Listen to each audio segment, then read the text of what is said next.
नमस्कार। आज हम जानेंगे अर्ध मत्स्येंद्रासन के बारे में। अर्ध मत्स्येंद्रासन बैठकर किया जाने वाला एक ऐसा आसन है जो डायबिटीज के लिए बहुत ही उपयोगी माना जाता है। करने का सही तरीका, सही विधि कैसी है, आइए जानते हैं। सीधे बैठना है, दोनों पैर सामने फैले हुए। बैठने के बाद करने वाले आसनों के लिए स्थिति पोजीशन होती है। ये दोनों हाथ फ्रंट थाइस पर रखे हुए हैं। अब हम आसन को करने का अभ्यास करेंगे। आसन के लिए आपको सबसे पहले अपने दाहिने पैर को घुटने से मोड़ते हुए दाहिने पैर का टखना जो है वो बाएं पैर की हिप के नीचे लगाना है। अब आपको अपने बाएं पैर को घुटने से मोड़ते हुए बाएं पैर का पंजा जो है वो दाहिने पैर के घुटने के बिल्कुल दाहिनी साइड रखना है। दाहिने पैर के घुटने के दाहिनी साइड रखना है। और उसके बाद अब आपके हाथों की पोजीशन क्या होगी? हाथों की पोजीशन में आपको अपने दाहिने हाथ को श्वास को भरते हुए हाथ को उठाना है।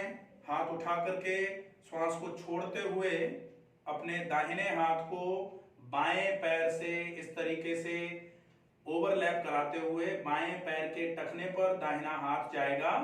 और अब आपका बायां हाथ जो है ये पूरे तरीके से पीछे की तरफ जाते हुए आपको पूरा ट्विस्ट टॉर्क करते हुए अपने एब्डोमिनल एरिया को, बाएं हाथ को कमर के दाएं तरफ लगाकर रखना है। ये होगा अर्ध मत्स्येंद्रासन। अर्ध मत्स्येंद्रासन में आप देख रहे हैं कि अगर हम बाईं तरफ ट्विस्ट कर रहे हैं, बाईं तरफ ट्विस्ट करने पर पूरा का पूरा लोअर एब्डोमिनल एरिया जो है लेफ्ट साइड का बाईं तरफ का वो पूरा का पूरा कंप्रेस हो रहा है। और upper abdominal area of right side जो है दाहिनी तरफ का ऊपर की पेट का जो एरिया है वो कंप्रेस हो रहा है। तो लिवर, गॉल ब्लैडर से रिलेटेड जो भी प्रॉब्लम्स हैं उनके लिए ये आसन बहुत इफेक्टिव होगा। और बाईं तरफ के एड्रिनल स्टिमुलेशन करवाएगा ये आसन। एड्रिनल स्टिमुलेशन के अलावा अगर फीमेल्स इस आसन को कर रही हैं तो बाईं तरफ की ओवरी से रिलेटेड, बाईं तरफ की फैलोपियन ट्यूब से रिलेटेड या फिर यूटरस से रिलेटेड कोई भी प्रॉब्लम है तो ये आसन बहुत इफेक्टिवली काम करेगा। इस आसन को छोड़ेंगे कैसे, कैसे इस आसन से वापस आएंगे? सबसे पहले जो आपने टॉर्क लगाया हुआ था एब्डोमिनल एरिया पर, उस टॉर्क को वापस करने के लिए श्वास को भरते हुए आपको अपने बाएं हाथ को आगे की तरफ लेके आना है, श्वास को छोड़ना है। फिर श्वास को भरते हुए आपको अपने दाहिने वाले हाथ को ऊपर की तरफ ले जाना है, श्वास छोड़ते हुए दाहिने वाले हाथ को नॉर्मल लेके आना है। फिर श्वास को भरते हुए आपका बायां वाला पैर जो था वो सामने फैलेगा और फिर श्वास को भरेंगे और श्वास को छोड़ते हुए दूसरा वाला पैर भी सीधा सामने आ जाएगा। ये होगा आपका अर्ध मत्स्येंद्रासन। अर्ध मत्स्येंद्रासन में आपने देखा बाईं तरफ जब हम ट्विस्ट कर रहे हैं, टॉर्क कर रहे हैं, तो ये वाला एरिया पूरा का पूरा यहां से इस तरफ टॉर्क होते हुए जा रहा है।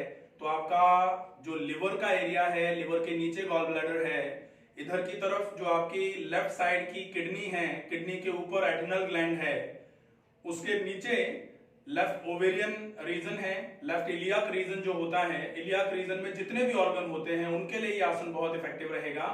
साथ में जिनको डिजिटल कोलॉन पर, डिजिटल कोलॉन जो होता है उसमें अगर कोई इन्फ्लेमेशन हो रहा है जिसको प्रोक्टाइटिस बोला जाता है, जो सीकम पर बाईं तरफ, और जो डिजिटल कोलॉन जिसको सिग्मॉइड कोलॉन बोला जाता है, ये हमारे शरीर के बाईं तरफ जो रहता है हिस्सा वो रहेगा सिग्मॉइड कोलॉन का, और दाहिनी तरफ नीचे जो रहता है वो होता है सीकम, इलियोसिकल जंक्शन बोला जाता है उसको। तो अगर हम इसको अपोजिट साइड से करेंगे तो ये हमारे अपेंडिक्स के लिए या सीकम में भरे हुए मल को निकालने के लिए या फिर यहां से मल को ऊपर चढ़ाने के लिए बहुत उपयोगी होगा। अगर हम बाईं तरफ से कर रहे थे तो ये सिग्मॉइड कोलॉन से रिलेटेड जितनी भी प्रॉब्लम्स हैं उन प्रॉब्लम्स को कम करवाएगा। साथ में ये जब टॉर्क लगता है, आपका टॉर्क लगेगा तो पेट को कम करने के लिए, कमर को कम करने के लिए, इसके साथ में ये आसन आपका टॉर्क जैसे ही लग रहा है, डायफ्राम आपका ऊपर की तरफ शिफ्ट हो रहा है। जैसे जैसे डायफ्राम ऊपर की तरफ शिफ्ट होगा, फेफड़े धीरे धीरे करके स्क्वीज होना चालू हो जाएंगे, ऊपर की तरफ शिफ्ट होना चालू हो जाएंगे और फेफड़े स्क्वीज रहेंगे। फिर जैसे ही आप आसन से वापस आओगे वो रिलैक्स होंगे। फिर दूसरी तरफ आसन करेंगे, फिर से स्क्वीज होंगे, फिर वापस आओगे, फिर रिलैक्स होंगे। तो squeezing and relaxation of lungs जो है ये लंग की एक्टिविटी बढ़ाने का काम करेंगे, लंग्स की टोन बढ़ाने का काम करेंगे। तो पल्मोनरी एफिशिएंसीज जिनकी वीक हो रही हैं, इम्यूनिटी जिनकी कमजोर हो रही है, साथ में श्वसन के रोग जिनको ज्यादा पनपते हैं, ऐसे लोगों के लिए भी ये आसन बहुत इफेक्टिव रहेगा। साथ में चूंकि मैंने पहले ही बताया था ये आसन आपके शुगर के लिए सबसे ज्यादा इफेक्टिव है। तो अगर ये बाईं तरफ से आप कर रहे हो तो ये लिवर, गॉल ब्लैडर और आपके एड्रेनल स्टिमुलेशन के लिए है। अगर आप इसी आसन को दाईं तरफ ट्विस्ट करते हुए करोगे तो दाईं तरफ ट्विस्ट करते हुए करने की वजह से ये आपके लिवर की साइड को प्रेशराइज करेगा और ये वाला हिस्सा जो है ये आपका स्ट्रेच होगा पूरा का पूरा। तो ये फिर से आपके पैनक्रियाटिक स्टिमुलेशन कराएगा, लिवर के फंक्शंस को इंप्रूव कराने का काम करेगा। जिनको फैटी लिवर हो रहा है या फिर जिनको हेपेटोमेगाली हो रही है या लिवर से रिलेटेड कोई भी ऐसी समस्या जो आपके अपच करा रही है, एसजीओटी पीटी बढ़ रहे हैं, कोलेस्ट्रॉल बढ़ता चला जा रहा है, ऐसे कंडीशन में आप अगर इस आसन का अभ्यास करते हैं तो आपको बहुत अच्छे तरीके से फायदा मिलेगा। दूसरी तरफ से इस आसन को करने का सिंपल सा तरीका है कि आप सबसे पहले अपने बाएं पैर को मोड़ करके बाएं पैर की एड़ी को दाहिने पैर के हिप के नीचे रखेंगे। फिर आपने अपने दाहिने पैर को घुटने से मोड़ा और दाहिने पैर का पंजा बाएं पैर के घुटने के बाईं तरफ रखा। अब आपको अपने बाएं हाथ को श्वास को भरते हुए उठाना है, ऊपर की तरफ स्ट्रेच करना है, श्वास को छोड़ते हुए बाएं हाथ को ओवरलैप कराना है अपने दाहिने नी की तरफ और फिर आपको अपने दाहिने टखने पर बाएं हाथ के पंजे को लगाना है। फिर श्वास को भरना है, दाहिने हाथ को उठाना है और टॉर्क करते हुए दाहिने हाथ को कमर के बाईं तरफ लगा के पूरा ट्विस्ट करके टॉर्क करके रुकना है। ये होगा दाहिनी तरफ टॉर्क करते हुए अर्ध मत्स्येंद्रासन। वापस कैसे आएंगे? सबसे पहले दाहिने हाथ को श्वास भरते हुए उठाना है, ऊपर की तरफ श्वास छोड़ते हुए हाथ नीचे ले आएंगे।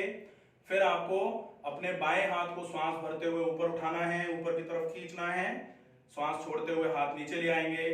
फिर श्वास भरते हुए अपने दाहिने पैर को सीधा किया, श्वास भरी, फिर श्वास छोड़ते हुए अपने बाएं पैर को भी सीधा कर दिया। ये होगा आपका दोनों तरफ से अर्ध मत्स्येंद्रासन। बहुत ही इफेक्टिव और बहुत सिंपल सा आसन है। इसका अभ्यास कोई भी बहुत आसानी से कर सकता है। श्वसन से संबंधित रोग, उदर से संबंधित सारे के सारे रोग, आपके एब्डोमिनल मसल्स को मजबूत करेगा, आपके कोर मसल्स को भी ये मजबूत कर रहा है, साथ में आपकी ग्लूटियल मसल के स्ट्रेच को ये रिलैक्स कराएगा और आपके लोअर बैक की जो मसल्स हैं उनकी टोनिसिटी, उनकी स्ट्रेंथ बढ़ाने का काम करेगा। ग्लैंडुलर स्टिमुलेशन के साथ में मस्कुलर बहुत अच्छे इफेक्ट आ रहे हैं इसके। ग्लैंडुलर इफेक्ट्स के चलते एड्रिनल स्टिमुलेशन करा रहा है, ओवेरियन स्टिमुलेशन करा रहा है, साथ में पैनक्रियाटिक स्टिमुलेशन करा के शुगर के लिए बहुत इफेक्टिव आसन होगा। तो अर्ध मत्स्येंद्रासन का अभ्यास करके आप अपनी शुगर, पेट से संबंधित समस्याएं और फेफड़ों से संबंधित समस्याओं को कम कर सकते हैं। आराम से इसका अभ्यास करिए। अगर इस आसन को करने में कोई भी दिक्कत आए, कोई भी समस्या लगे आपको या कोई प्रश्न आपका हो तो आप प्रश्न पूछ सकते हैं। स्वस्थ रहिए, सुरक्षित रहिए। नमस्कार।